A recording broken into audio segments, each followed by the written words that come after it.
property is so in such disrepair that it's uninhabitable, then there are a couple of situations.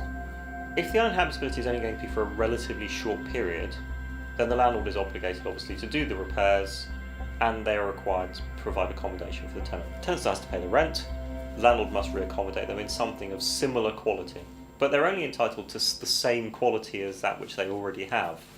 So I often see situations where the tenant wants to go and stay in some enormously expensive hotel, either because it's convenient or because they have a somewhat elevated opinion of themselves, whereas in fact the Premier Inn might be a more appropriate location.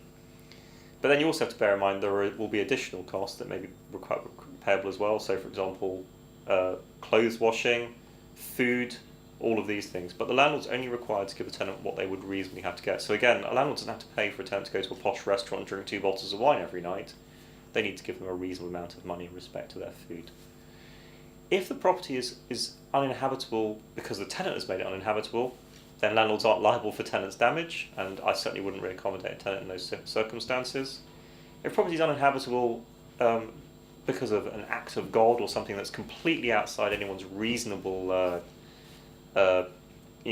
ken or expectation, the classic example in the UK at the moment is probably something like flooding, then if it's going to be an extended period of time, then the tenancy agreement is probably void for being unperformable.